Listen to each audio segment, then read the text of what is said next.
Good afternoon, everybody. I'm very happy to welcome you all to today's second lecture of this Dasara lecture series. As I had mentioned yesterday, the Dasara lecture series was, the thought of starting a Dasara lecture series was due to, children will be having holidays during Dasara, and we can expose them to wonderful lectures by senior scientists and give them an opportunity to interact with eminent scientists. You may perhaps already know that Jawaharlal Nehru Planetarium conducts several programs, through the year, and we cater to all age groups, starting from primary school children up to MSCs. And in all these activities, involvement of the science community has been immense. In our flagship program, REAP, scientists from various research institutes come and teach. We use the library facilities of IIA, IISc, Raman Research Institute, and more. And with all their effort, we have emerged as an important center for science dissemination. Now we are shifting gears, and we are starting a new set of programs. We are making major changes, both in scale, nature, and variety of our program. All these years, it is almost 30 plus years since the planetarium started functioning. All these years, we had handicap of infrastructure.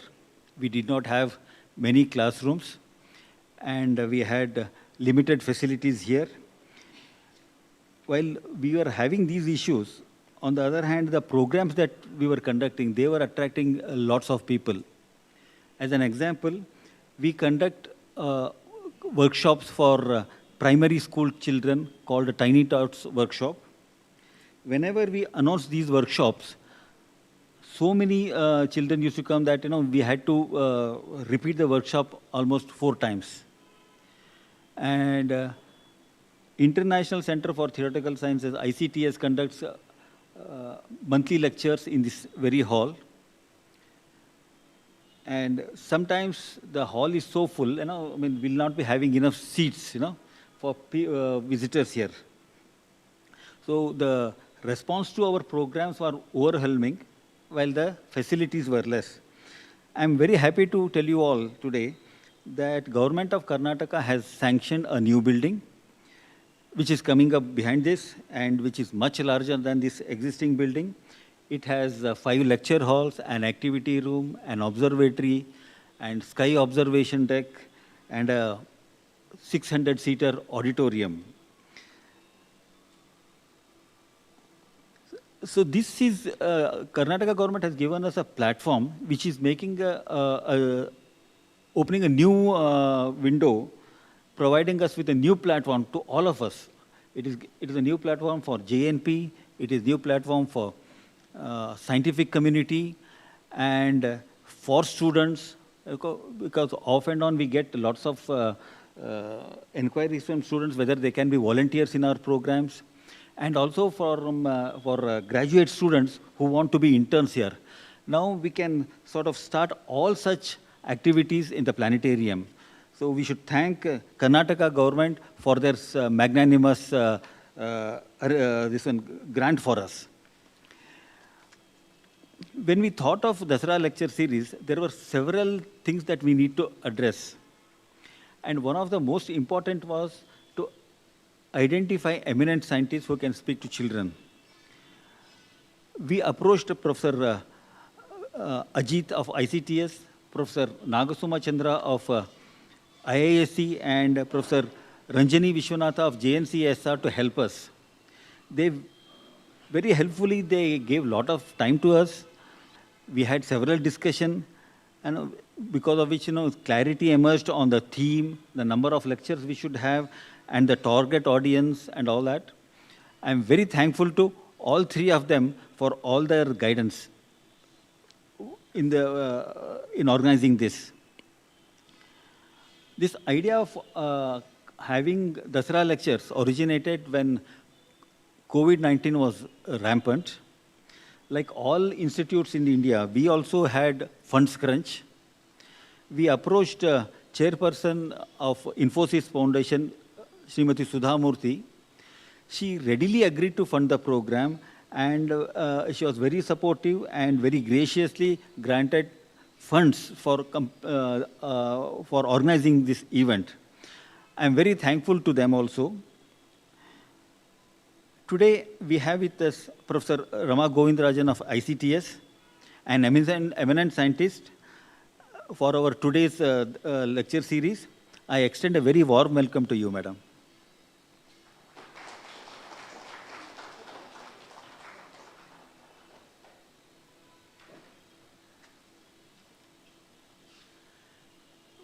We have with us many eminent people.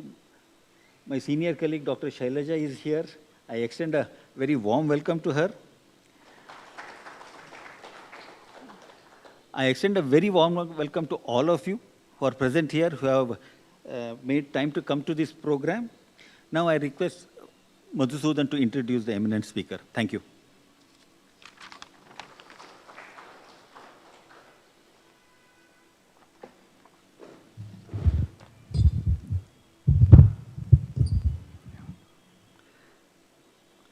So we are extremely pleased that Professor Rama Govindarajan is here with us to give the second talk in the Dasara lecture series. So we had the inaugural one yesterday by Professor Tarun Sauradeep. So Dr. Rama Govindarajan is a professor and dean academic at International Center for Theoretical Sciences, Tata Institute of Fundamental Research, ICTS-TIFR in short, which is in Bangalore. So before joining ICTS, Professor Rama Govindarajan worked at Jawaharlal Nehru Center for Advanced Scientific Research, JNCA-SR, and she was a scientist at National Aerospace Laboratories, NAL. She did her PhD from IISc and postdoc from Caltech. So her main research interest is fluid dynamics, and that's the reason why she's speaking about aesthetics in fluid dynamics. When you spend a lot of time working in a particular field and you become an expert in that field, then you not only see the nitty-gritty and the finer details of the subject, you also learn to see the aesthetics in that, the beauty that is inherent in the subject. And we are extremely happy that somebody who has put decades of work in fluid mechanics should be speaking about aesthetics in fluid mechanics, and we are all very eager to listen to you, to your talk, Professor Rama Govindarajan. So just to continue with her introduction quickly, she had her BTech Chemical Engineering in IIT Delhi. I felt this is interesting to tell because chemical engineering and fluid dynamics are, at least at the outset, on the face of it, not related disciplines at all. So it's very interesting to see how these two are related through her research work. And she did her PhD in aerospace engineering, which is something absolutely important in fluid dynamics. And she did her postdoctoral fellow from Caltech, California Institute of Technology. And she is the recipient of Bhatnagar Prize in Engineering, and she's a fellow of the American Physical Society, Indian National Science Academy, Indian Academy of Sciences, and National Academy of Sciences, India. So a very distinguished speaker that we have with us today. So once again, a warm welcome to you, madam, and we request you to begin the talk.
Okay. I can put it in my pocket.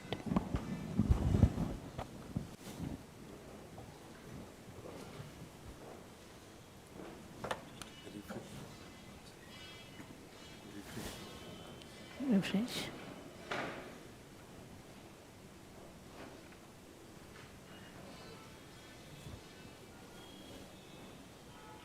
Is it coming?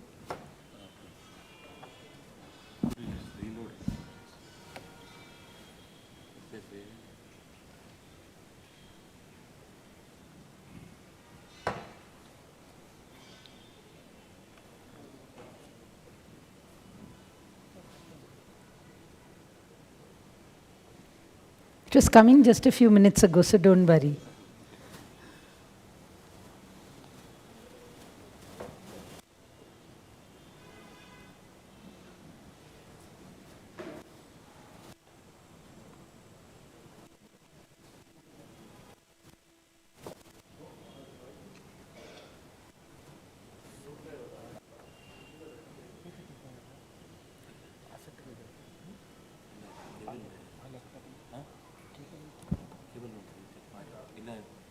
Is it possible to restart? Restart the machine. Okay.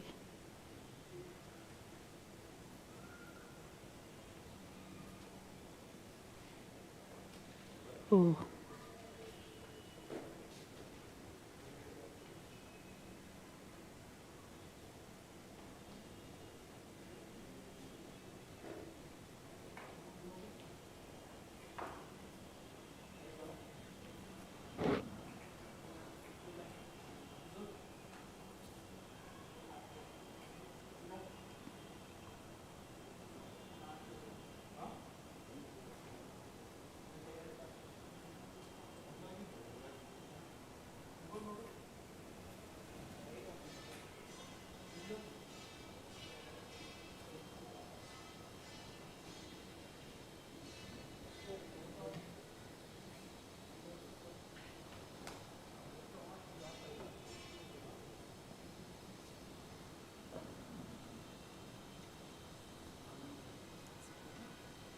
It's happening, restarting.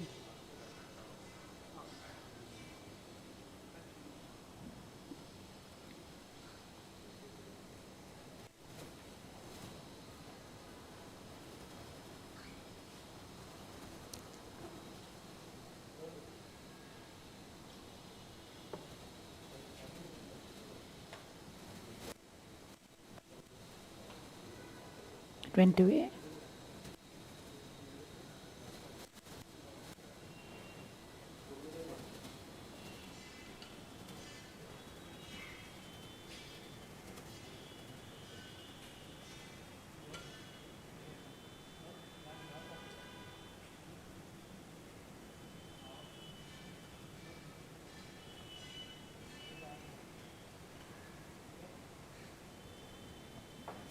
Okay, we'll get started. Okay, first of all, a big thank you to the planetarium and to Dr. Madhusudan for this opportunity. I'm very happy to talk in front of all of you. So, how many of you have studied any fluid mechanics? Many of you. Okay, so basically for those who have not studied it, a fluid is something which is not a solid. That's as simple as that. It could be gaseous or liquid, or it could be toothpaste or anything. And yeah, in the case of toothpaste, we worry about whether it is indeed a solid or a liquid, but yeah. So, and the dynamics of these things is the aesthetics of which we are going to be talking about today. And I put whether serious or having fun, there's aesthetics in it. So you could be doing some very worrisome subject like climate change, or you could be just enjoying yourself with fluid mechanics. So in both of these cases, you'll see aesthetics in it. And I want to just portray that. If somebody has a question, just raise your hand or start talking. There's no need for me to complete everything. If you get bored, we can stop, and it'll be more fun to talk about things as we go along. So everybody, please feel free to stop me. So these are eddies in the ocean. So this is like, eddies around in the Bay of Bengal.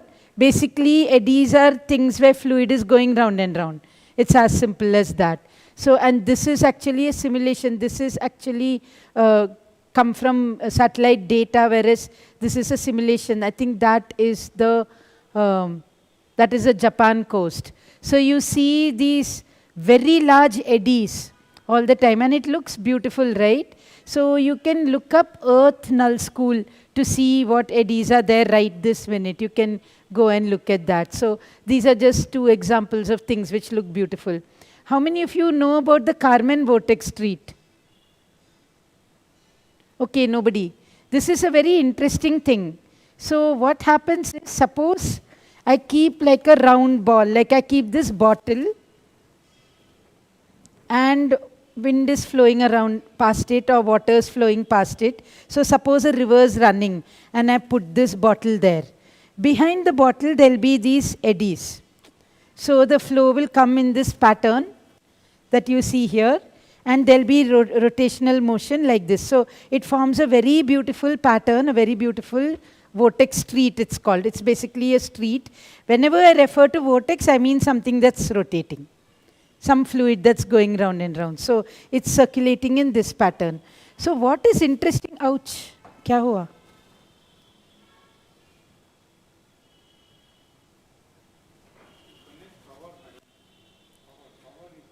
Power matlab? No, my computer has power. No, mine has 91%.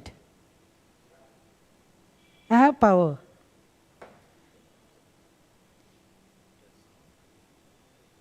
It's something to do with the connection. Yeah. Maybe.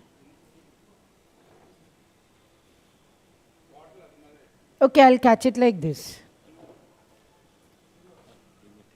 I'll catch it like this and keep talking, and you can get something. No, it's okay. Okay. It's okay. Don't touch. Okay. Okay, so why is this interesting? It's because, see, this is an island, Selkirk Island, okay? And the ocean flow is going past the island. And because the ocean flow is going in that direction past the island, this vortex street is formed. You can see, right? But what we are seeing is a pattern in the clouds.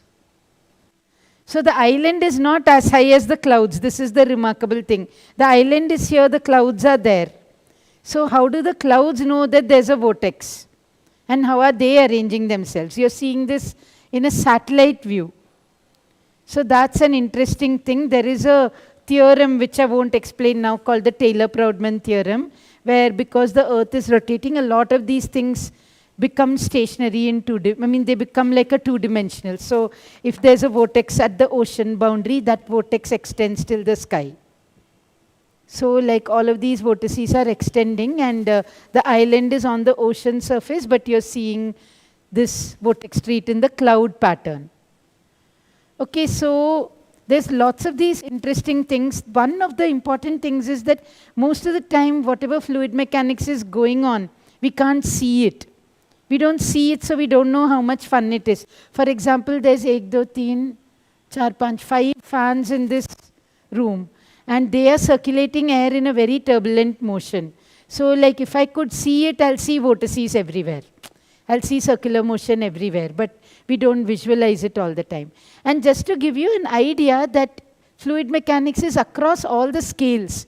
Like when I understand something about fluid mechanics, I may be understanding more than one thing because I'm understanding a fundamental principle.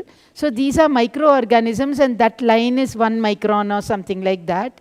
And this is a galaxy, so we know it's very different from 1 micron. But there also you see the spiral vortex in the galaxy as well. So very similar things are happening at all kinds of scales. Sometimes the physics is different, and sometimes it's not different. So this is just to give you an idea of the beauty of it. So today's talk is about patterns. So I've written, wherever you see a pattern, think of us. Think of our group, because we look at instabilities which create patterns. So, like you've all seen many of these patterns, right? Is there anything new that you haven't seen here? Anyone? This cloud pattern you haven't seen? Okay, okay, so for this cloud, this is called the Kelvin-Helmholtz instability. It's a very special instability. We'll talk about it in the next page, next slide. But you will see it in the sky if you pay attention. On calm days, you will see it in the sky if you pay attention. And it's just forming because two layers of fluid are moving at different velocity. So like this one is moving fast, this one is moving slow. So they're rolling up the cloud. As they go on, they're rolling up the cloud. So that is one thing. This is just like a Kelvin drop, we call it, like how a drop, with this kind of shape falls from a tap when you open it. I mean, you have to have a pretty viscous fluid like honey or something. This one, I'll show you a nice movie of this droplet splashing. This cloud we are going to talk about, Mammatus cloud, we'll talk about in some detail. I just put an elephant's trunk there. Like, I mean, you can argue that it's not fluid mechanics. But I put an elephant's trunk there to give you an idea that wherever you look at these things, there is a pattern. Everywhere there's a pattern and there is a length scale. There's a typical length associated with it. Now, this trunk thing is interesting because look there, like those wrinkles of this elephant are far apart from each other, right? But when you look here, they're closer to each other. So the length scale is a function of some length in the problem itself. So wherever the elephant's trunk is fat, you get these big wrinkles, and wherever it's thin, you get smaller wrinkles. So like if you're looking at the Mysore festival, check for this, for all the elephants. Any tree that you see will have these patterns. This is columnar basalt, it's called. It's a rock formation. And this is just a bartan, it's kept on a heater, and some, you can put some salt or some coloring, and as this thing heats up, you can see these cells forming, and if you have some solid in the bottom, it will get solidified like this. So you'll get very interesting patterns in things that you heat up. In milk also, you'll see these patterns. So the thing that I want to tell you is, like, does anybody have any idea how these patterns come? That is the thing that I want to tell today. And by the end of today, you should have some idea of why it forms a pattern. In particular, this sand thing, right? Like, everybody's seen this kind of thing on a beach, right? How many of you have seen a sand dune? No. Yeah, you've seen a sand dune. So sand dunes are some exaggerated limit of nonlinearity of this problem. Now it's interesting that, like there is sand. Technically, sand should like being flat, right? It should like to be flat because that minimizes potential energy. I mean, why should it occupy hilly regions where the potential energy will go up? So it's sacrificing something by doing this. That's one point. Next thing is, like, each grain of sand is an independent guy, right? Like, it's not tied by sellotape to the other grains of sand. So how does each independent grain of sand know where it should be in the pattern? Like how it should sit in the pattern to make a global pattern. So obviously it's not got any knowledge of this, but still you're getting these beautiful patterns, and the length scale is very, very typical. So even for a great distance, things are organized in this thing. Ouch.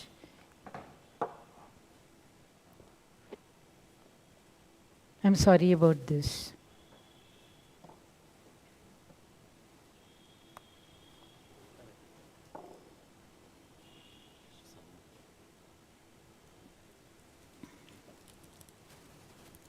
But it's not yet come.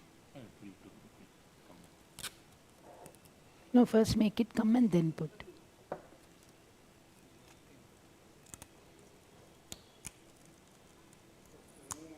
Yeah. Yeah, exactly.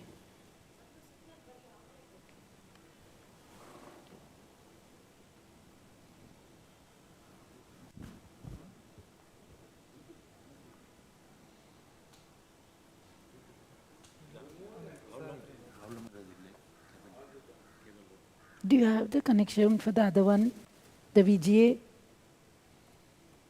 Do you have a VGA connector?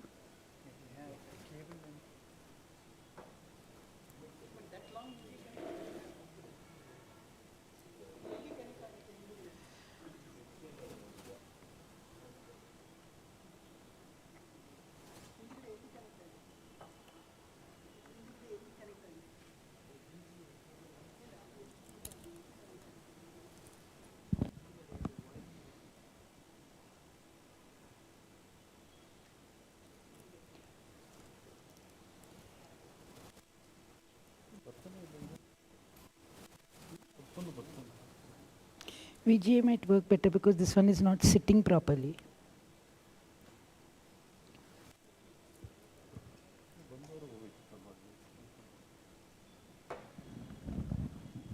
Sorry, people.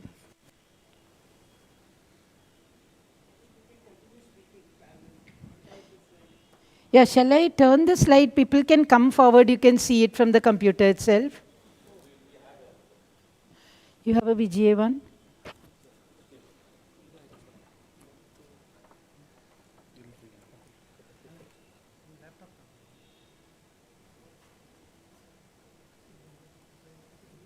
The other way.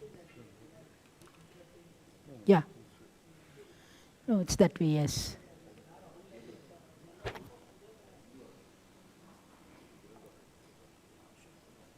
Is it connected?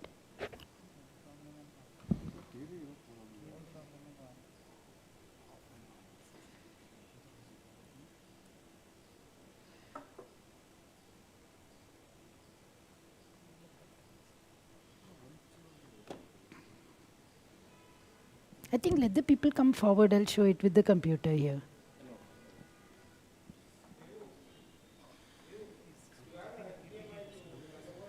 Oh, but that I've made some changes which I want. Yeah.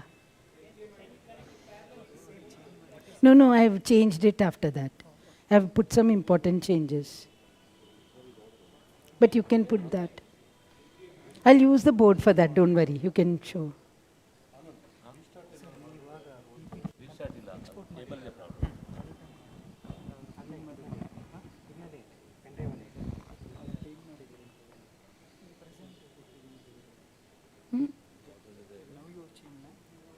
Not, yeah, after this I've changed. I've added some 2-3 slides.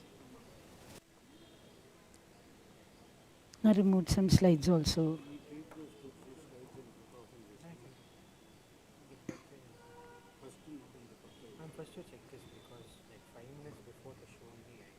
This whole thing we checked.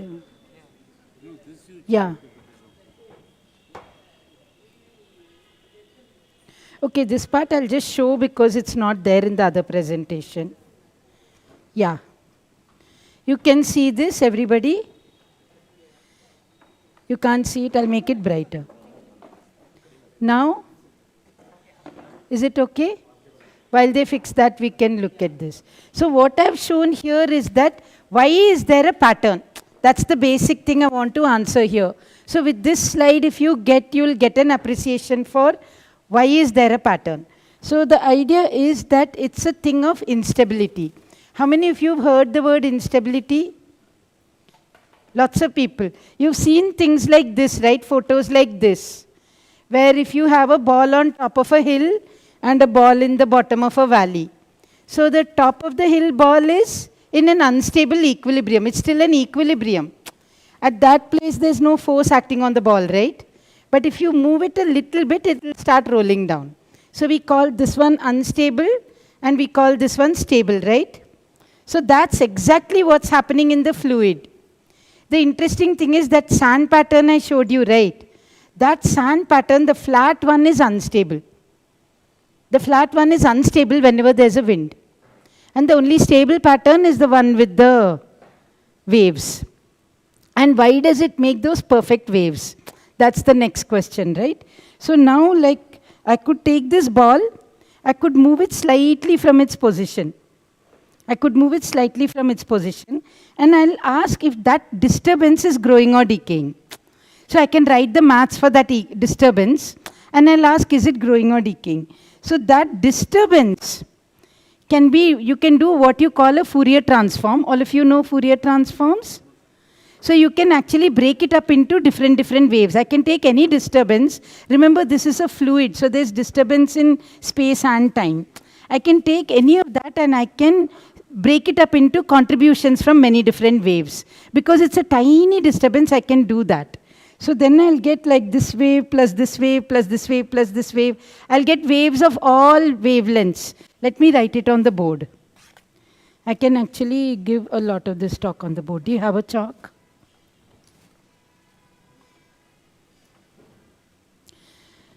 So I can take a general perturbation like this, right?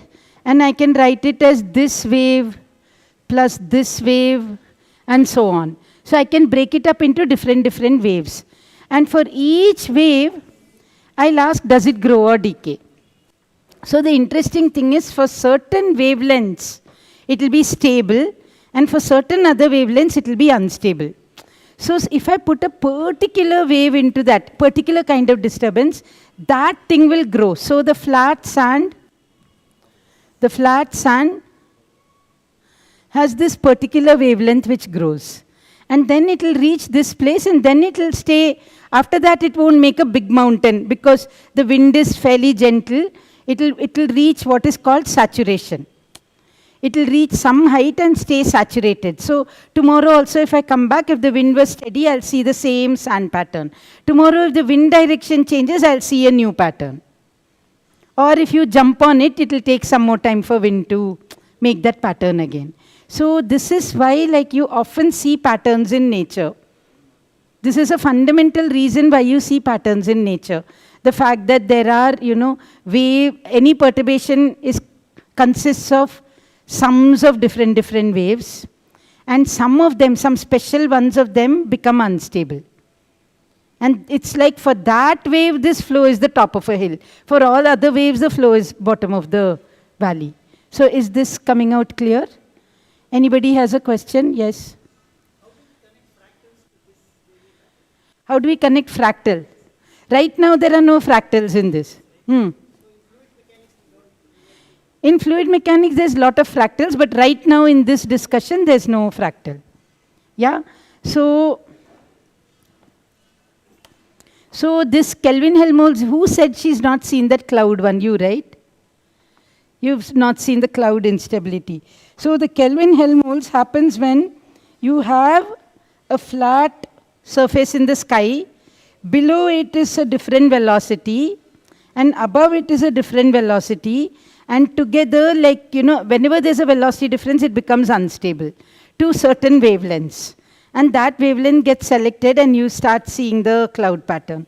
That's a very famous instability called the Kelvin-Helmholtz instability. And this is a calculation of that same Kelvin-Helmholtz instability. See, we saw it in a cloud where the wind was like not perfect. But suppose I run a simulation with the exact same equations. I know Newton's laws for a fluid. Newton's laws are called Navier-Stokes equations in a fluid. If I run it perfectly with two velocities, I'll get this very beautiful pattern. And oops, pattern went away. 1 minute. Yeah. And you see some other salt fingers in the ocean. These are some different kinds of patterns that you see due to, again, instability. But this is due to another kind of instability, which is because density difference. Right now, the velocity difference gave you Kelvin-Helmholtz. Density difference will give you some other kinds of instabilities. One of them is called the Rayleigh-Benard, and various other instabilities which are very famous in fluid mechanics. So these are some double diffusive. This is an actual simulation of the Dead Sea. How you see salt collecting. So salt is not uniformly distributed in the ocean. There's more salty, less salty, more salty, less salty. So all this white color is more salt, and all the blue color is less salt. So that's interesting, right? I mean, like in tea, suppose we're making tea at home, and then I put sugar and I mix it nicely. Then any mouth I drink will have the same amount of sugar, right? I won't have patches which are very sugary and patches which are not sugary. And this is a big ocean which is being mixed by the wind. So many things are happening. So isn't it interesting that salt gets arranged like that?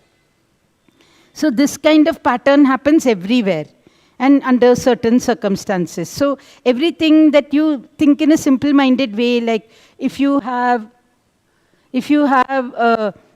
sand, it should sit in a flat way, it should not do these wave things. Or if you see this thing like salt should be uniformly mixed, it should not be arranged in this beautiful way. All of that is counterintuitive, but once you study instabilities, you understand what's going on. This one is a simulation of the Dead Sea. So Dead Sea is very, very salty, we know, but salt fingers are seen in every ocean. And this one is actually a lab wala. This one is actually made in the lab, the salt fingers. It's made in a dabba of this size.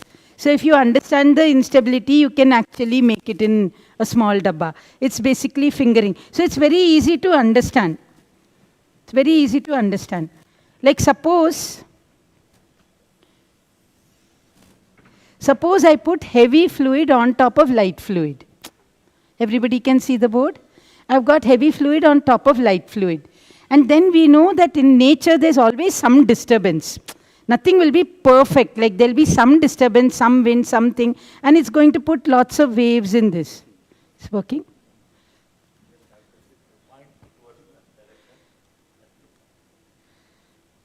Where? This one? Okay, okay.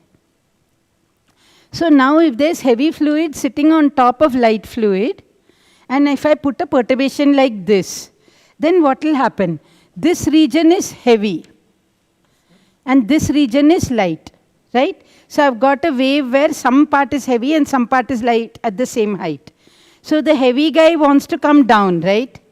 And the light guy wants to go up. So I can get two things. One is it can come down like this, come up like that, and I can get a vertical structure. Or it can go vertically down, and this can go vertically up. And I'll get fingers. So in the Dead Sea, some combination of these things is happening. And you can actually do calculations which give you these answers. You can do some of these calculations with pen and paper. You don't need some fancy computer. Of course, like if I solve the whole thing on a computer, it will look like an experiment. I'll get very good answers with that. So, what happened? How do I make it play?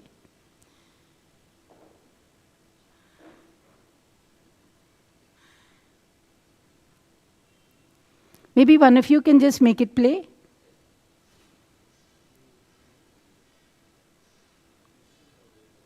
Go back. So this is nothing, okay, it's just like, you have a bartan of water, you've got an ink filler, you're putting one more drop. Make it play. You're just putting a drop of water into water. Yeah. Why isn't it playing?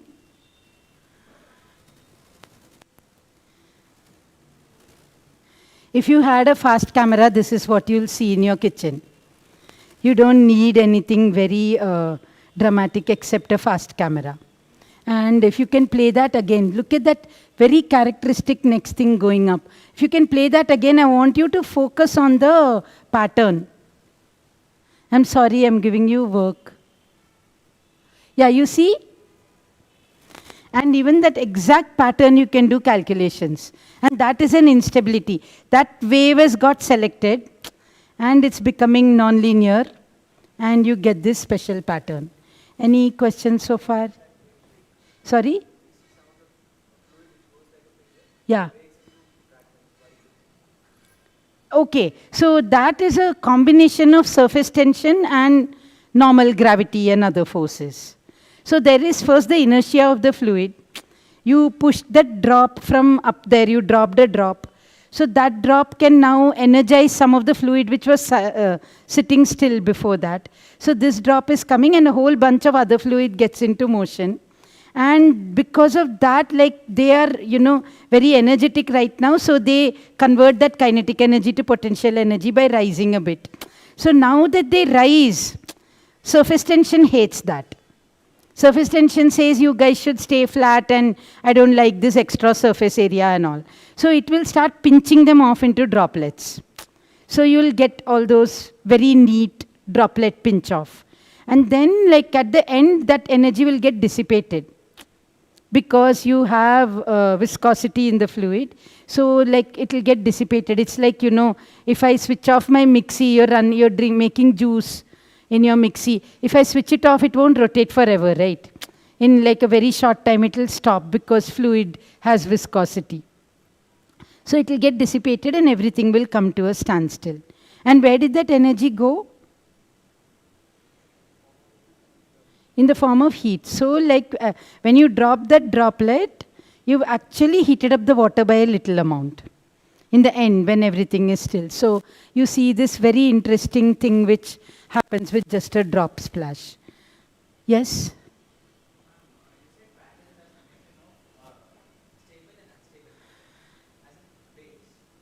Yeah.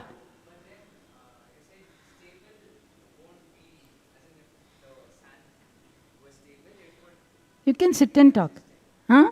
You said if the sand was stable, as in the pattern was it wouldn't be consistent, it would be more, as in with the patterns, the sand was more of the pattern, it did not change that much. Yeah. The patterns are summation of the stable waves or the unstable? They are the summation of both. So let me explain that. So you have, first you had this. You had sand here and air here. Agreed? And it was a flat interface. So we know that's an equilibrium solution. Okay, we know that's an equilibrium. There's no net force acting on it. But then there's wind going above the sand. Now that wind like perturbs this thing. So all kinds of perturbations come. So I'll get a general perturbation of the sand which looks like this. It won't look like a pure wave. It will look like dirty and messy in the beginning. So in that dirty, messy disturbance that the wind has made, and that can be broken up into waves. Like in a linear system, it will just be an additive sum of different waves. So like I can Fourier transform it, or like, you know, the sand in its wisdom does this. So it's made up of a combination of waves, each with their own coefficient. And that can be a function of space and time. Okay? So for a given bunch of space, you'll have this thing. In that, like that will be made out of all such waves. And this wave will be stable. In this case, this big perturbation wave will be stable. So that will die off. So even if the wind is putting a perturbation, that will exponentially decay. Okay, only a small band of wavelengths will be unstable. And that will exponentially grow. So at short times, it selects that particular shape. That's why you're getting a very special pattern. It will select it and those will grow. And then after some time, like potential energy will win. Potential energy is not going to allow this, you know, pokey mountains of sand. Like it will win and you'll get something of this height. And then it will stay there forever if the wind is steady. If the wind is steady, it will reach one new equilibrium state, which is the patterned state, and it will stay there forever. Does that answer your question? More questions? Yes?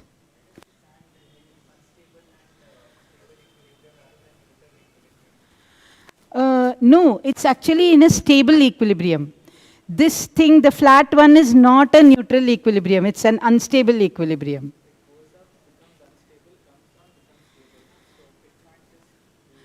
No. The sand doesn't become unstable because it goes up. Okay, let me put it this way. You first need an equilibrium state. Equilibrium state means no force is acting on it. And that state could be top of a hill or bottom of a valley. You're asking, is it top of a hill or bottom of a valley? The interesting thing is that this sand, which is completely flat, whenever there is a wind, is the top of a hill. In conceptual space, that flat sand will never happen because it's like the top of a hill. So it will roll away from that shape and it will go to this shape, which is now the stable equilibrium. So it's very counterintuitive, because if I give you one patterned sand and I give you a flat sand and I ask you which is stable, you're going to choose the flat one. But it turns out that whenever there's a wind, that flat one is not a stable equilibrium. It's an equilibrium. No forces are acting on it. But if I disturb it even slightly, like with some grains, I make a small grain mountain, that mountain will grow. So growing the mountain is the stable thing to do. So it's actually running down the hillside of some potential space, some conceptual space. Sure.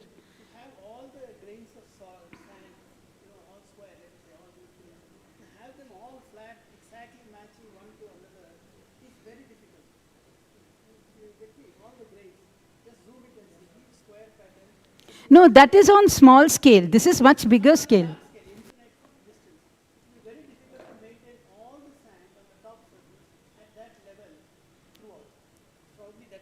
No, I'm saying there's a special pattern in which they want to be. That pattern, like each, so it will finally reach that pattern and it will stay there. Huh? They choose the stable equilibrium, which is that pattern. The unstable equilibrium is the flat one. So like, okay, if I take a you know, a kind of plate and I keep making it flat, then I can make it flat, no problem. But then when the wind starts blowing, again it will start doing this. And when they grow, in some cases it can grow without bound, and that's when you get sand dunes and things. In many cases, the wind will be weak enough that it will only reach a new equilibrium. So the sand dunes, in fact, there may be no equilibrium there. They're just growing forever, and these sand dunes are walking from one place to another. They'll be walking very, very slowly, like over a lifetime. Is that clear for you? Okay. Okay, so this is called the crow instability. This is another thing you can see with your naked eyes. So like every time a plane flies on a clear day, now monsoon, don't look now. Look in November or something. So like you will first see those 4 vortices, right? The trailing vortices, which come out of the aircraft. Now, after some time, they become 2. Like the 2 things on each side, they merge with each other and they become 2. And these 2 vortices, like one is spinning this way, one is spinning that way. It's just what is coming out of the, you know, the trailing, it's coming out of the wingtip. So you have 2 wingtip vortices which are coming out like this. They're called contrails. And then like these 2, you'll expect them to just go in a straight line, no? But being in a straight line is not stable. It's not a stable equilibrium for those vortices. So only like becoming a particular wavy pattern is stable for those vortices. So then like if 2 vortices are like this and they will get perturbed like this, and then that perturbation thing will turn by 45 degrees. So they'll get perturbed like this. You're getting that? And when it grows, grows and grows, the bottom part of the 45-degree plane, right, they'll start touching each other. So the thing will pinch off and it will make rings. You're getting that? So effectively think like this. So here I have 2 planes. Can I use a duster?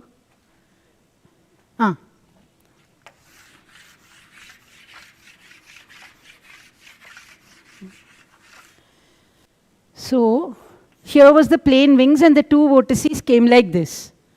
Okay? 2 vortices are coming out and they become disturbed. They select a particular wave pattern, and that wave pattern lives on a 45-degree plane. So imagine 2 planes like this at 45 degrees. And they're now going to touch each other. So when the wave comes like this, it will pinch off here and it will make rings. So this is called the crow instability, which you can see behind the aircraft. Yes? No. No, it doesn't. It has nothing to do with how the airplane is structured. Once the 2 vortices are given out, it could be an airplane, it could be anything else. It could be 2 magnetic stirrers you put to make that vortex. It doesn't matter. 45 degrees is the preferred angle of the dynamics of these waves. So the most unstable wave, this is another nice calculation you can do with pen and paper, but it will take you some many pages of algebra. So you can look at Crow instability and do it for yourself. So the 45-degree one is the one which grows the most. All the others decay. So like, you know about exponential growth. You know exponential growth is very, very fast, no? So like suppose my growth rate is e to the power 2t. So my amplitude is growing at e to the power 2t. And your amplitude is growing at e to the power t. So then I am going to be the winner. Because e to the power 2t is way faster than e to the t. So like one wave whose growth rate is very big, that guy is going to be the winner. So you're going to see only that wave. And usually in these things, the interesting thing is only some narrow wavelengths, narrow band of wavelengths will grow. All the others will decay. They'll just get wiped out. So then I get this. So now you see, like when they come like this, they will attach wherever the two plates are joining. So then you'll get this. And that's what is shown in that second photo there, like how the vortices came together. Will you play this movie? I'm really sorry that you have to stand there and do this. So they become two vortices. There's a lot of turbulence, lot of mess there. We have to watch it a bit patiently. Like I would have jumped a bit in the movie, but now I don't have a handle on this. But yeah, just watch it for 1 minute till the end. You see na, like wo jaise ban raha hai idhar. You see that? And they get reconnected. It's not always perfect on any day, but on a clear sky day, you can actually see this didn't become a ring. It just broke again. But you see that instability taking place. And it will dissipate very, very fast. Yes. Yes. The instability is not caused by the condensed air. The condensed air makes it possible for you to see it. That's all. That will be happening whether or not there's condensed air.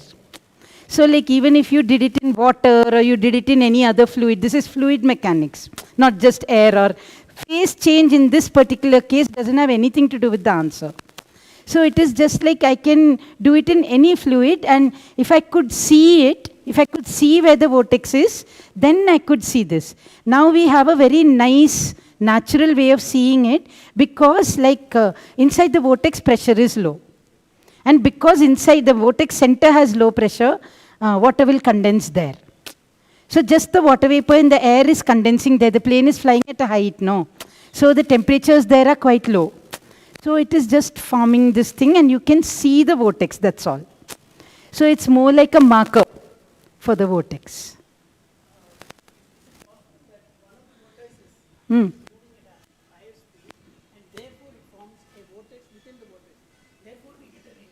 No. You can make in the lab two identical vortices, and you will always see it. You'll get an even better ring in the lab. This is in the air where, some wind can be blowing it, something else can be happening. You will get a very neat one in the lab, yes. Yeah, whenever kinetic energy goes away, it will get converted to heat. Yeah. So locally there will be heating, but it will be very small. It will be like a very small fraction of a degree. So you won't see it. Other questions? We can go ahead? Yeah, we can go to the next one. Next slide. So look for the Crow instability when you, yeah. So this one I've actually improved in my thing here. This is not what I wanted to show. Just give me a minute. Yeah, this is the one I wanted to show. I wanted to show, you can try to fix this. I wanted to show Rahul Chajwa's picture. So he is a recent graduate, recent PhD in ICTS, who did his PhD with me and two other people. And he's now a postdoctoral fellow in Stanford. He did this nice experiment, which we will see in a minute. So just now we talked about the Crow instability, right? Rahul Chajwa worked on a different instability called Crowley instability. Nothing to do with the Crow instability. And the Crowley instability is a beautiful little instability where Suppose I take a row of balls.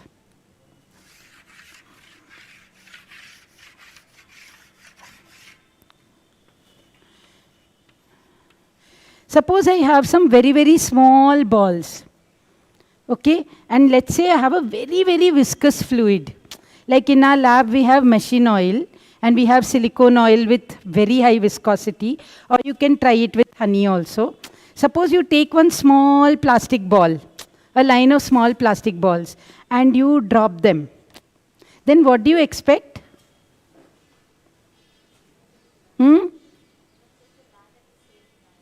You expect all of them to land at the same time. You are anticipating what I'm saying. So that's brilliant. Okay, so you expect that they'll all go down. Everybody has studied Stokes' flow, right? You've not studied, doesn't matter. There'll be one drag on the ball and there'll be one weight, and when they both balance out, it'll go at terminal velocity. And every ball is identical, so everybody should have the exact same terminal velocity. So sub line mein aake, they should fall at the ground at the same time. They should just fall in a line. But that's not what happens.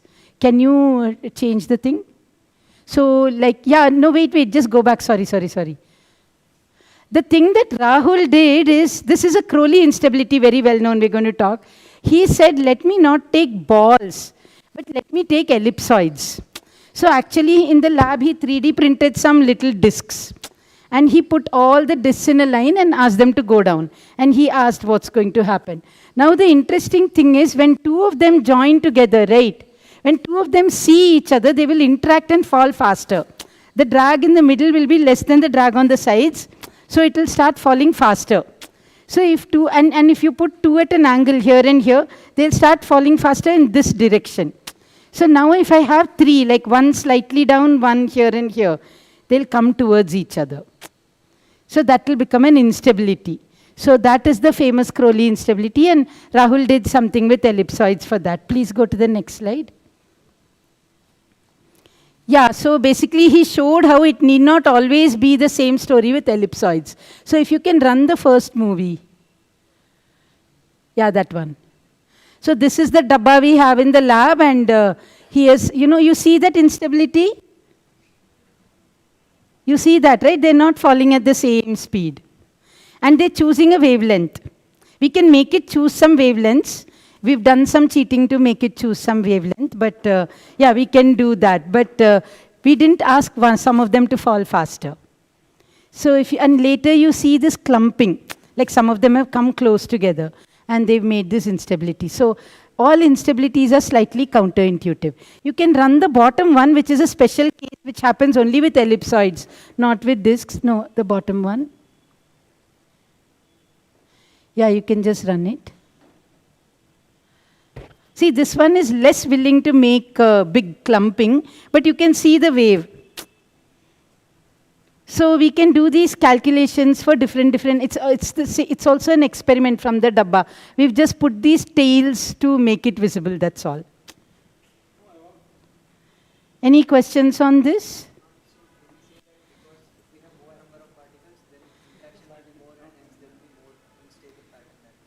Yeah, so the point is, for spheres, any number of spheres in a line is unstable. Even if there are 3, it's unstable. It will clump and come together. Up to 2, it will follow a standard path. Once they come nearer and nearer, they start falling faster. It's like a bigger ball, like they are effectively like a bigger ball, and their terminal velocity will increase. So this is happening in spheres. We have a slightly different story with ellipsoids, that's all. And it's mathematically very interesting, which I won't be explaining today, which is why we did this. Like why ellipsoids come out different, and all this exponential growth stuff I told you about doesn't hold. Mathematically, it's a different kind of growth. So that's why we studied this problem. But it's very interesting for anything. Like, can anybody think of any applications? Like, who will care about this? A bunch of spheres falling? Anybody should care about it? We should study it? Or it's just blue sky research? Any thoughts?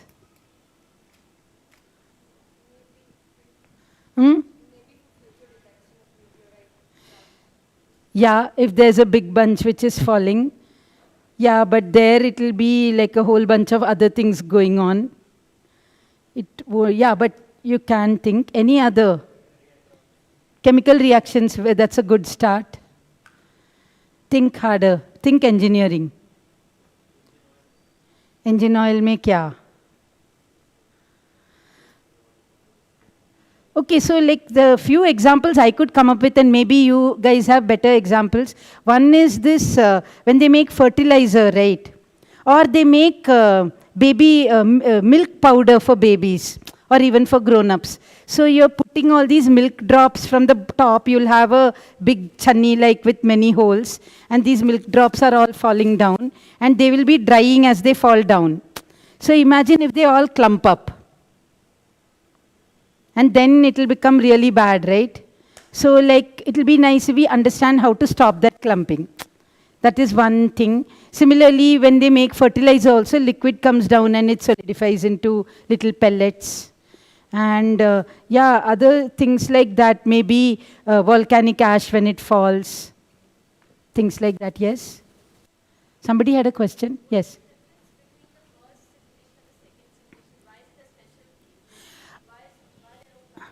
There's like, you can do this calculation with different separations between the disks. Different separations and different wavelengths of the perturbation we fed it. So like in this case, he just had that dabba, right? Like you see the top thing where the disks are released. We just have like, little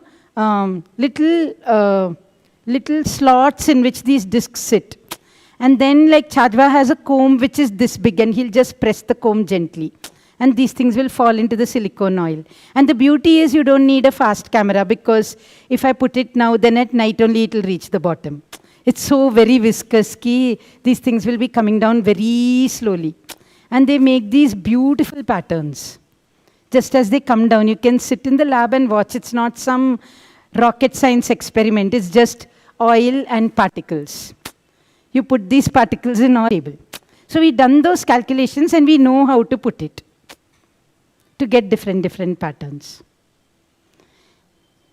So once these things narrow down to the point, from this, at the top they're all spread out. Yeah. And then the particles are coming. Clumping, yeah. So as you allow them to fall at greater depth, so is there a point when they will again? No. Once they clump, it's clumped. It's irreversible. Only clumping will increase, it won't decrease. So the nonlinear limit also, we can do those calculations. Clump means clump. And because they'll fall much faster than the others. See, you see the clumped guys are falling faster, the other guys are slower. Okay, yeah, you can show the next slide. Yes? What makes them clump together?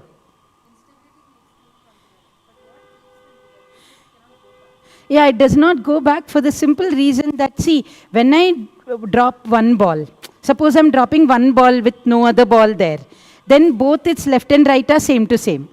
So whatever drag force is there on this side, it will feel the same drag force on this side. So it will go down. Okay? Now if I have another guy there, the net drag on this side where they're seeing each other, that is reduced. The net drag is reduced. So on the whole, they can fall faster. And if they're also in a line like this, like if I have three, like one is here, one is here, one is here, not only the net drag is reduced, they start coming this way. So that is the that's the fundamental nature of the fluid flow between these balls. So, and given that, like it's once come nearer, there's no mechanism to ask it to go far away. Unless I make them like, electrically repelling, or I can do something false to them to make them separate. But in this simple experiment, there's no way they're going to separate. Is it clear? Yes. I have two questions. The shape a bird formation takes while flying through air, does it have anything to do with this? The bird formation is just to reduce drag. In fact, there are many different things that happen behind a mother duck. You'll see all the baby ducks walking in a straight line. So they are living in that shadow, and for them the drag is very reduced. Bird flight is different because it's 3D. So they're flying in air, so like they give out a wake which is in this shape. And like if the next bird sits in that wake, he or she gets pulled a little bit along with it. So you have to do less work. So if you're in V formation, the poor leader guy has to do a lot of work, and all the guys who sit in that wake, they progressively do less and less and less work. So they'll get a free ride. Basically, that guy's wake is dragging them. It's as simple as that. So in order to keep flying, you're doing less. Now, the interesting thing is, I don't know whether you've studied about migratory birds. They fly from one continent to another, na? So leader bechara mar jayega. Like the leader cannot do this all across the ocean. They always change the leader.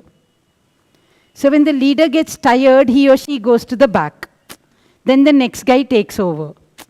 So they keep rotating the leader so that everybody on an average does equal work. But at a given time, they won't be doing equal work. Yes, the leader has to apply more force.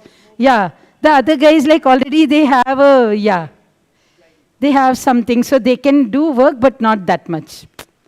They have a more resting time. I think marathon guys also do something like this.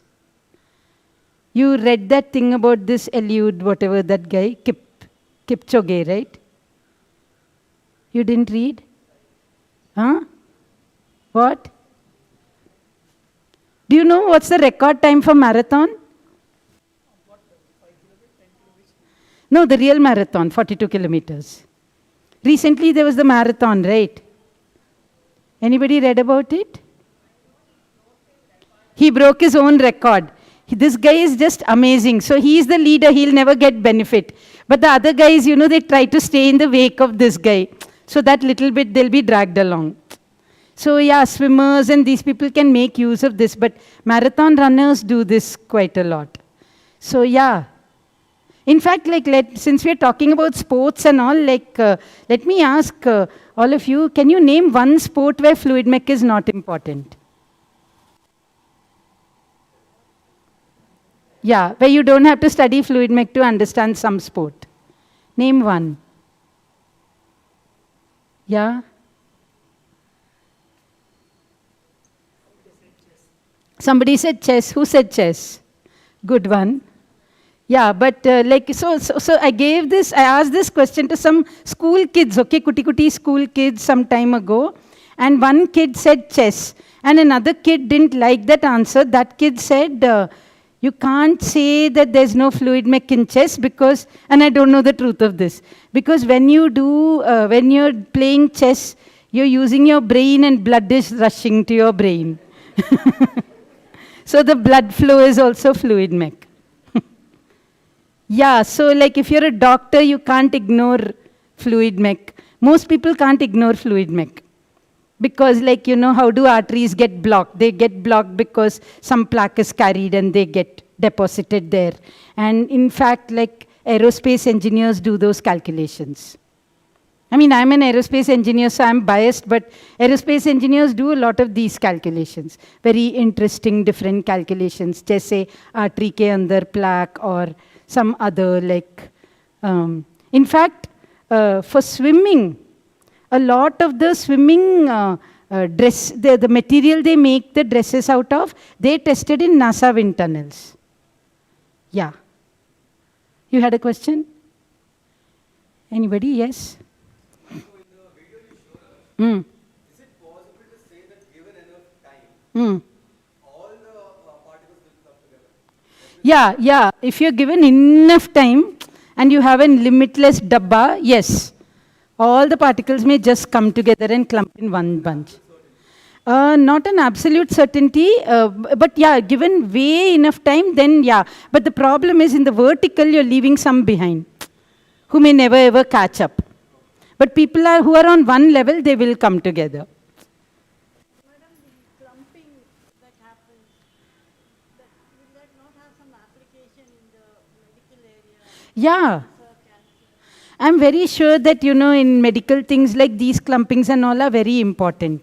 In fact, like, you know, when you do some gel experiments, it might be important. It's worth looking at. Yeah, there are platelets in our blood also which do bizarre things. So, Yeah, so this is just the equations I put so that you, I mean, you don't have to understand them, just don't get scared. But this is how we did the calculation, and we showed how, these instabilities have to occur. So then we knew what to do in the lab, yes. Hmm.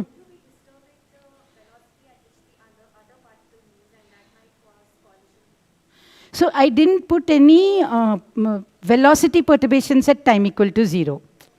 So like we just made them sit in those slots, and we took a comb and pushed it through very gently. Very, very, very gently. Like, once you become practiced at it, you can do it.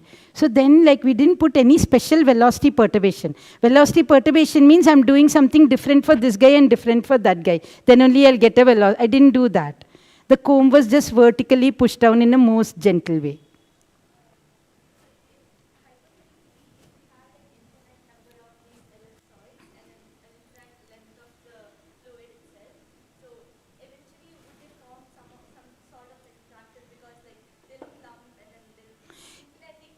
Yeah. Yeah, you will form some kind of fractal. Like, I mean, unless you wait for infinite time in which it all becomes one clump, but at intermediate times, you might well have a fractal behavior. So it's now 5:15. Shall I stop? What shall I do? Another 15 minutes? Is everybody okay with that? Yeah? Okay, yeah, okay. So go to the next one.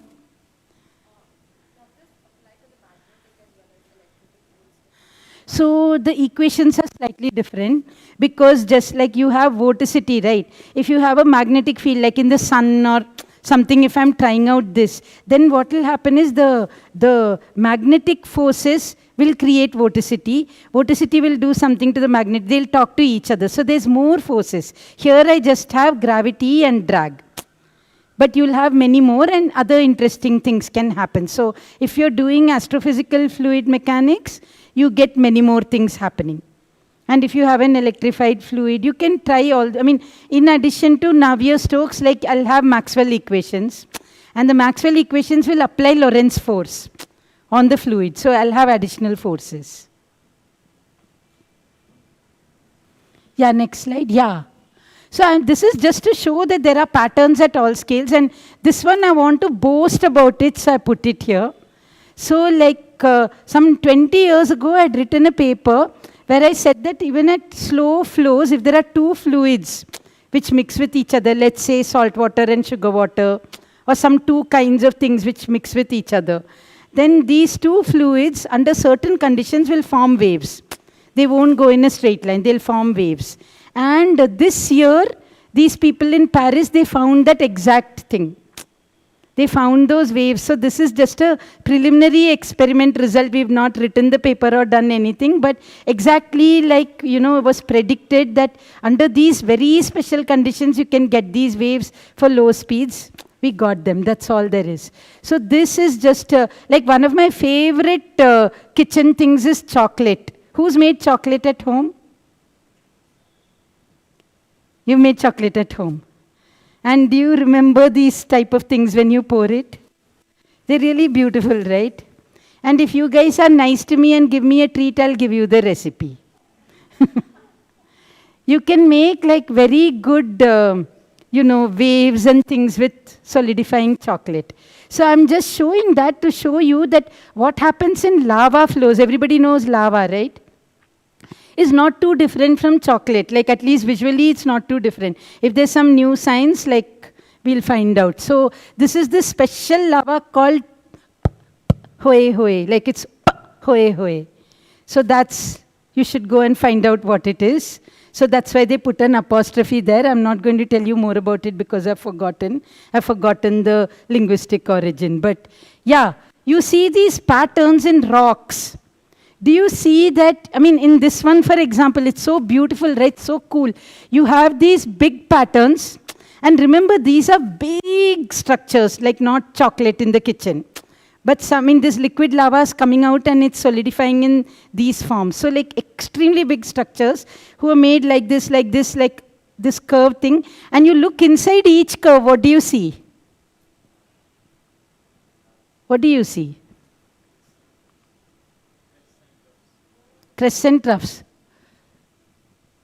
Do you see, like, there are rope-like things? So it's like a braid, right? Not the flame, not the flame. See that picture, that one. You see, like rope-like things which are making up the big structure. So there's some sub-braids in it. In this one, it's even more clear. Like there are some big, it's almost like a rope which is twisted inside and then twisted here. Yeah, do you see this? The lines. Yeah, and this is just another structure. So they form these amazing structures, which is why I was trying to ask the planetarium to make this experiment. If we can do this experiment, it might be fun. So the next one. So yeah, these are turbulence. Like you may not always get patterns because of instability. It can go to, many wavelengths can be unstable. Some very big mess can happen. So patterns are one thing that happened due to instability. And like all of these are examples of turbulence. You can go to the next slide. Yeah, this is a plume from Mount Etna. This is a very turbulent plume. You can see, no? It's a very messy and disturbed plume. Do you see the size of this? Like, look at those kuti-kuti things, which are big, big houses. You see that? So this plume is that big from this volcano. So like volcanic ash and things are very important problems, like how, these things spread, how pollutants spread across continents, across things. And like you take any climate problem, you have to do fluid mech. How many of you are worried about the climate? Everyone. Who's not worried? You're not worried? You didn't show your hand. You're not worried? You are worried. Okay, great, great. So everybody is worried about the climate, right? We need all you young people to solve climate problems, to see how we can, use fluid mech, use our knowledge to mitigate things, like at least help ourselves in a little way. There's many, many things we can do to mitigate. And we need climate warriors. We need young people to, really help in this. And it's time to not worry about what are the other people doing. It's time for each of us to do something for it. Yeah, next one. Yes? It is said, I have read and I have heard people saying that COVID-19 was caused by a super volcanic eruption in Indonesia. Volcanic tar. The environmentalists said that it blew out sulfur dioxide, Okay. and which went right up into the sky, and that supports COVID-19, and that cloud went to China. The environmentalist gave us this information. It sounds a bit hard to imagine, but maybe, I don't know. I don't know. I would guess no, because like anything from a volcano is so very hot, so no self-respecting virus will live in a volcano. When it goes high up, it cools. Upar bhi there are no viruses. Na? Viruses have to eat, they won't be at 20 kilometers or 30 kilometers. Sulfur dioxide gas. Sulfur dioxide can go up, you're quite right. That supports COVID-19. I don't know. Gave rise to that virus. I don't know how, but yeah. Maybe like reading more about it will help. So this is just some turbulent structures. This is a golf ball. This is some, I don't know what ball, maybe tennis ball. So this will be the vortex structures. You can see if you could see it. So just beauty in fluid mech. And if I just take this table and I blow wind past it, I'll see these horseshoe structures, very beautiful structures, if I could see it. So just if I had a table fan and I put it, and I could color the vorticity, I will see that. So a lot of times there's aesthetics in fluid mech, but it's invisible aesthetics. Okay, next one. Yeah, this we can skip. Next one. Yeah, this one is the last thing I want to show you, just these cloud patterns. This is called mammatus cloud, and you can go to that one was in Visakhapatnam. You see it everywhere in the world. They call it serendipitous but not rare. What does that mean? It means that you can't plan to see it, or you won't know which day you'll see it. But if you keep looking at the sky, you'll see it one day or other. It's not very rare. These mammatus structures, they're very beautiful bulbous structures now. Okay, go to the next one. And there is one very interesting new kind of cloud called the Asperitas cloud. So for many, many decades, nobody found a new cloud. And this is a new cloud designated by the World Meteorological Organization. And this is the explanation they've given. So this is this Asperitas cloud. Now, lucky thing is, before 2017, there was no nobody knew about Asperitas. It's designated now. So when we started working on this problem, there were only 2 papers on it, which even mentioned the word Asperitas. So we could try to see what instability causes these bulbous structures and these things. So you could go to the next slide. And I'll just show you those movies. Yeah, you can skip all this. Yeah, skip. These are the bulbous structures. We did some simulations here, like Ravichandran, who was my PhD student. We collaborated with Eckhart, and Ravi Chandran is now in IIT Bombay as a faculty member. He joined in July. So yeah, you can go to the next one. Yeah, it happens because of these droplets coming out of the cloud and evaporating. So you can go to the next one. Equations we solved. Next one. What happens is, as these droplets fall into the dry air, they will evaporate. And when they evaporate, they let out latent heat and this layer starts cooling. So I told you heavy above light is unstable, right? You'll get these waves or you'll get some pattern. Now you're creating heavy above light just by droplets falling and evaporating. Go to the next. You can show the next one. Yeah, just show this movie. This is our simulation of the mammatus cloud. You like it? We solved Navier-Stokes and thermodynamics and everything to get it. Okay, the next one. Yeah, these are different simulations we did and different shapes we got. So you can compare, like almost every mammatus cloud we are able to produce in our simulations. So we seem to have understood what is causing it. The next one. These are that Asperitas I told you. We think it's just a mammatus when the wind is blowing like this, when there's a wind shear. So you get these patterns rather than the vertical patterns. Next one. Yeah, this movie you can show. Because of the wind, you get a predominant direction. We are trying to mimic these clouds. So it's very turbulent, but still there's a broad pattern. That's the interesting part. You see, no? We're able to mimic some of these clouds. We wrote our own code. We wrote our own program to solve it.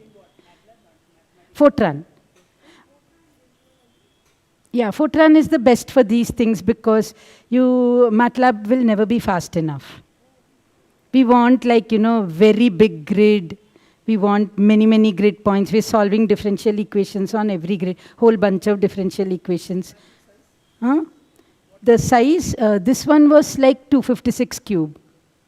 Of that order. We did 512 cube also, different things like that. Sometimes 1024, but on that side we'll have fewer like that.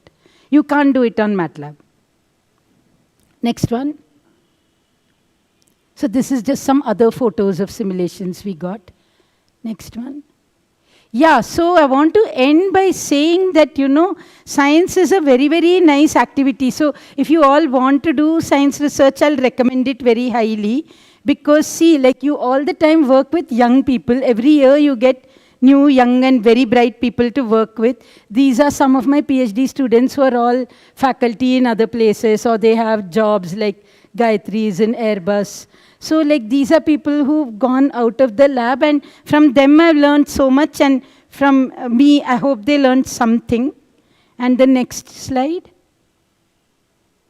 So these people are still postdocs. They're looking for faculty jobs. They will be looking for faculty jobs at some time soon. They're all in different universities, as you can see. The next one.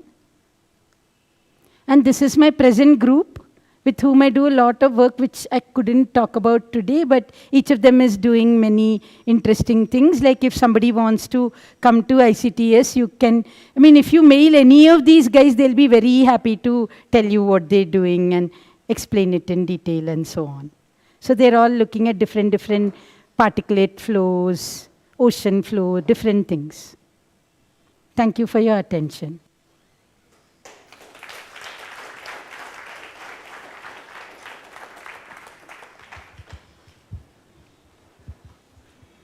So, thank you very much for a wonderful talk. Thank you. Wonderful in the real sense. Okay. It was really wonderful, all those pictures and the science that you have done. So we all envy that you are doing this kind of research. Thank you. Thank you very much. And thanks are also due to you for one more reason. All the unpleasantness we had with the signal problem with the projection system was more than made up by several orders of magnitude by your brilliant presentation. Thank you. So thank you for that. Thank you. So I'm sure that she has convinced all of us that fluid mechanics is inseparable part of our lives, both animate and inanimate. She has given ample examples from both worlds to show that fluid mechanics is so important to be studied. That's a big motivation, especially considering that there are budding scientists sitting here. It's a fodder for thought, seriously to think fluid mechanics as a subject of your lifetime research. So thank you very much for this inspiration that you have given to them. So now, since we had quite a few questions along with the talk, we will take a few questions from you here, and you can continue to ask questions and discuss with her as you have tea outside after that. So we will keep about 10 minutes time for questions here, then we will continue later. Okay, in all these simulations, because you are working only with the terrestrial environment, Yes. the effect of rotation of the earth, how did you incorporate that in these things? Okay. So in, the normal thing, like suppose I have a lab here and I've got a pipe and I'm putting some fluid through this pipe. Earth's rotation doesn't matter to this. It's too local, and only at a very large scale I'll see the rotation effects. There is a non-dimensional number called Rossby number. And only when that number becomes low, it becomes important. So in a pipe, we are on a rotating earth, but I won't see the difference. There are some exceptions. For example, if I'm very close to the North Pole, and I'm trying to do a pipe experiment at very high Reynolds number, I'll see some deviation. The maximum velocity won't be at the center line. The centrifugal force, if I align the pipe properly, I'll see a deviation. So even in small scale, in some extreme situations, we can see a difference. Yeah, even in the Dead Sea, suppose I'm doing in a little dabba. All these simulations are for very small dabba. We don't have powerful enough computers to solve Navier-Stokes exactly on the whole Dead Sea. If I was doing it on the whole Dead Sea, then I do it with simpler equations where I neglect viscosity and neglect some other things, but I bring in rotation. Then I bring in rotation, the centripetal effects and centrifugal effects. And those become extra forces in my case. So this student Mukesh, the top guy, today only he got a very beautiful paper accepted where we have taken the effect of rotation into consideration, and we've looked at atmospheric waves.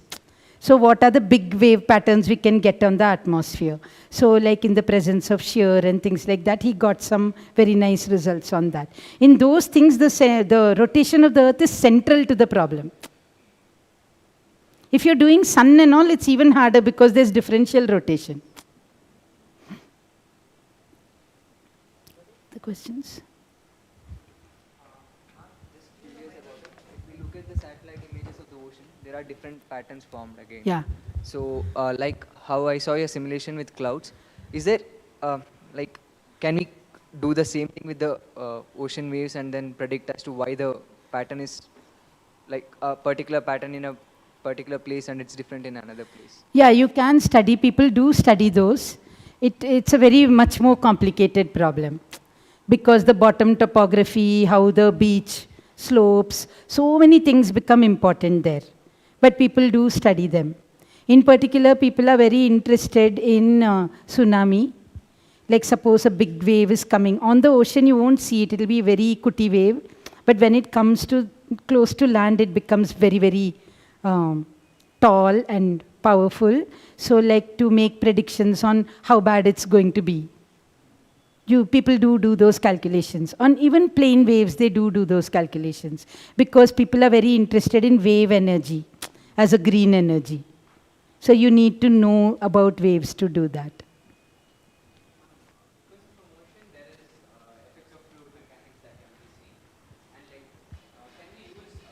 Concepts of fluid mechanics to alter the initial motion of the object or what is going through. Say if you said a plane makes up different vortexes. Say if I could use the concept that goes into the vortex, could I in some form change the initial way the plane moves or like for any disaster for that matter? I could do a lot of things like the fluid and solid, they talk to each other. the plane is forcing the air is forcing the plane. So the air is telling the plane how to move and the plane is pushing the air around. So this interaction, if I change the design a little bit, can change. Or if I know that a particular environment is a particular way, I could design a particular plane to do better. It does change the answer.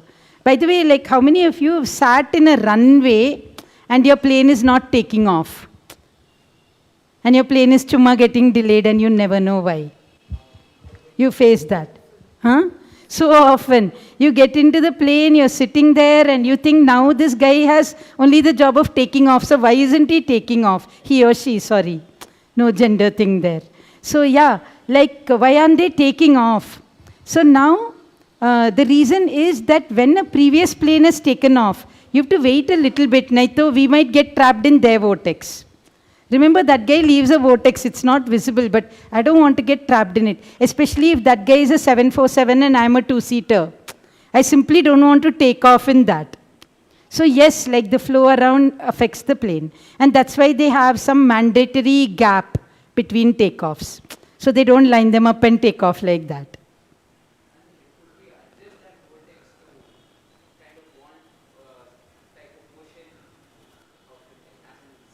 You can force it. Fluid is a material thing. I apply a force, it will accelerate, right? So I can do what I like with it, if I can apply the right force. So next time you're sitting on the runway, feel happy, it's for your safety. Yeah.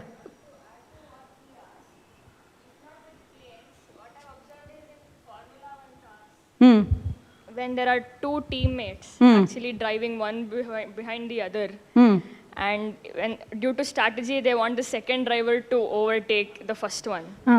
They actually try to create that vortex so that he gets a drag. So basically, accelerates faster. And there, milliseconds also matter. Right. Oh, this I didn't know. So I think that the vortex thing does help there. Right, that's very cool. So she has a better answer for you. Ma'am, you showed a picture of a galaxy and probably the shape of the galaxy is also dependent on a lot of fluid mechanics principle. My question is here, the gravitational waves, do they also obey the principle of fluid mechanics and affect the distance between the sun and other planets and all of that? And how is gravitational waves, are they affected by fluid mechanics? At a zero thought, I would say no. I would say no, in fact, because gravitational waves are just like waves that are created between bodies.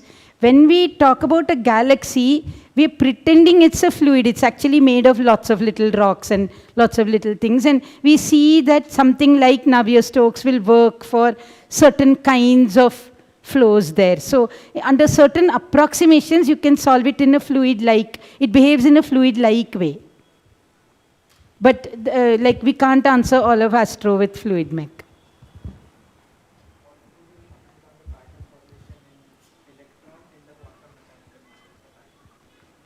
I don't know.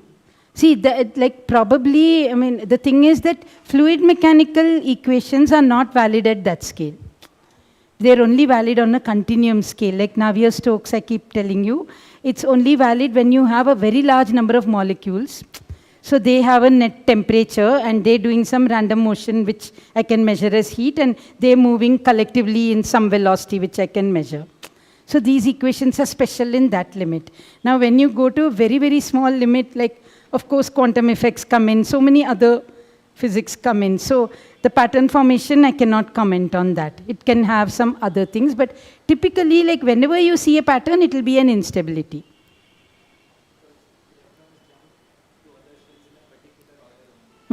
That I don't know. Yeah, I don't know, like that may have nothing to do with an instability. That might just be like potential, it's falling into the nearest potential well kind of thing.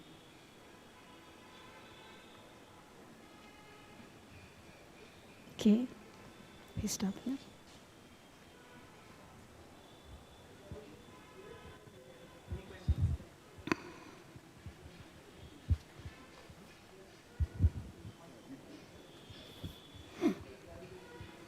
Well, looks like there are no questions here, but over a cup of tea, I'm sure you will have more questions because of the stimulant. And lastly, I'd like to thank the Infosys Science Foundation, which has provided some financial support to run this program this year. Our heartfelt thanks to them. And the final part is, I request our director, Shri Pramod Galgali, to hand over a memento as a token of our appreciation to Professor Rama Govindarajan. Thank you.